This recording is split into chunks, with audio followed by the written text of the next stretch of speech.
नमस्कार।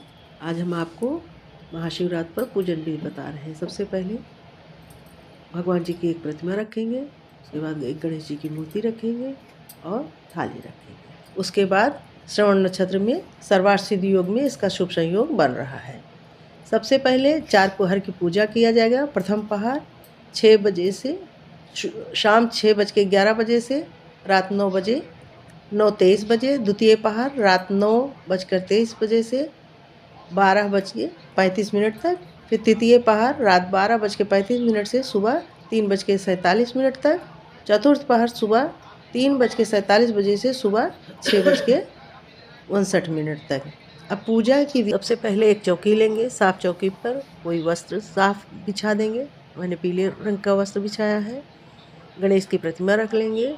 गौरी गणेश अलग से रख लेंगे और घी का दिया जला लेंगे।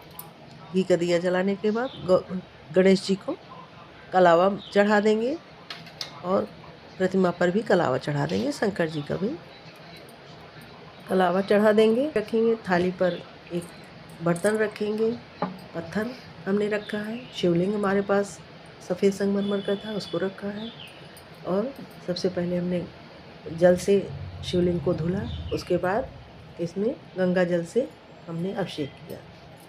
वस्त्र चढ़ाया, फूल चढ़ाया। आपके पास जो भी फूल हो, अगर कोई फूल नहीं है, मंदार या धतूरे का फूल नहीं है, तो आप फल भी चढ़ा सकते हैं, उनकी पत्तियों को चढ़ा सकते हैं। बेलपत्र चढ़ा दें, कलावा बांध दें। और अगर आपके पास फ़ोटो है तो फ़ोटो रखें। गणेश जी की सर्वप्रथम वंदना की जाती है। गणेश की मूर्ति रखें। यदि आपके पास मूर्ति नहीं है तो फ़ोटो रखें। गोबर के गौरी और गणेश बना सकते हैं। सुपारी के गणेश जी बना लें। प्रथम पहर में दूध से अभिषेक होगा, जो कि धर्म का प्रतीक है। बेलपत्र, शहद, धतूरा, समीपत्र, बेर, चावल, धूप, दीप, नैवेद्य, गंगा जल से अभिषेक किया जाएगा। कच्चा दूध रहेगा। अगर गाय का मिल जाता है तो अच्छा है। शहरों में दिक्कत होती है, इसलिए पैकेट का भी मंगा सकते हैं। सफ़ेद, अगर आपको मंदार नहीं मिल पा रहा है तो कोई भी सफ़ेद फूल चढ़ा सकते हैं। गन्ना का रस चढ़ा देंगे अगर अवेलेबल है तो, नहीं तो आप गुड़ चढ़ा सकते हैं। कलावा बांध देंगे, धूप दीप दिखा देंगे और आरती कर लेंगे। आरती करने के बाद माता रानी का श्रृंगार का सामान रख देंगे और अब आरती कर लेंगे। कर्पूर गौरम करुणावतारम संसार सारम भुजगेंधारम सदा वसंते हृदयारविंदे ओम भवानी सहितम नमामि। आचमनी करेंगे और फिर हवन करेंगे। हवन करने के बाद फिर उसको आग से फेरेंगे। 3 बार फेर के हवन करेंगे। हवन करते समय ओम नमः शिवाय का जाप करते रहेंगे। और हवन करने के बाद फिर उसको हम पानी की से घेर देंगे। अब हमारी दूसरे पहर की पूजा में हम शिवलिंग, रात की पूजा है 9:23 से रात 12:35 तक है। दूसरे पहर की पूजा में सबसे पहले गंगा जल डाल देंगे और शिवलिंग पर रोली, भस्म, अक्षत और दही से जलाभिषेक करेंगे।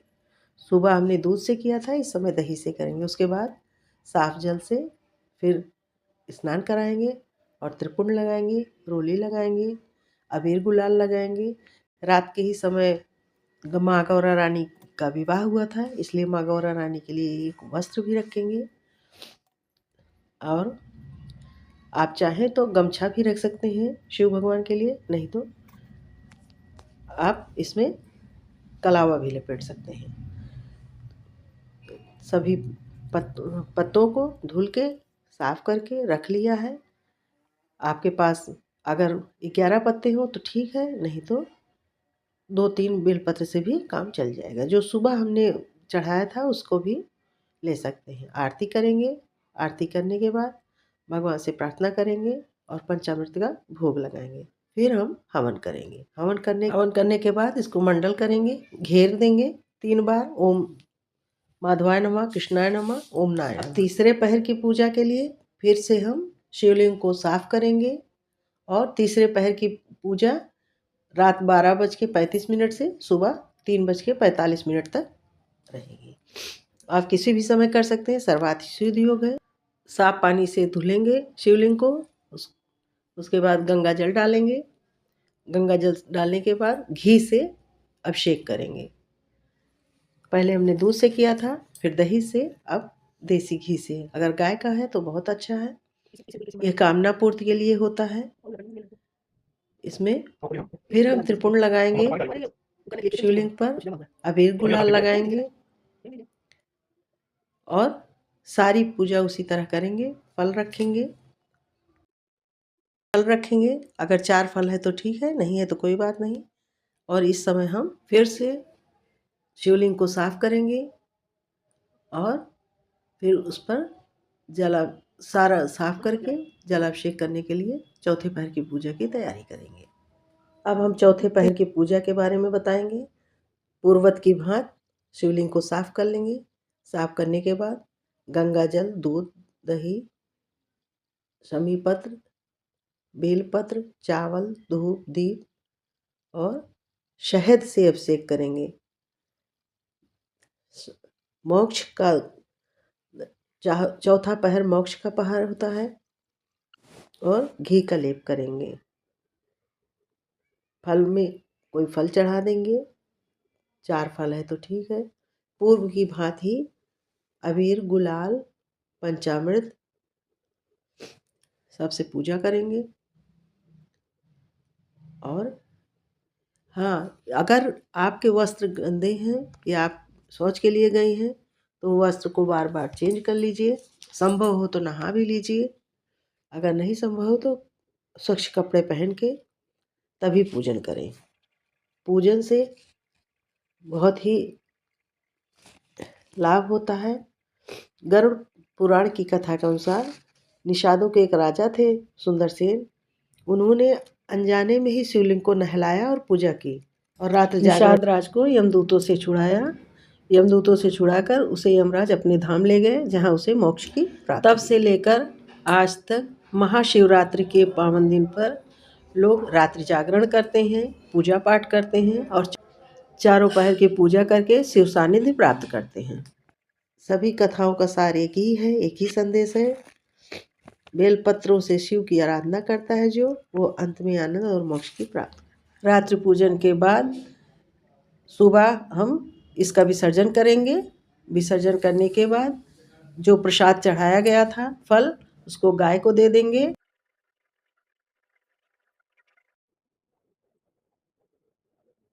करें।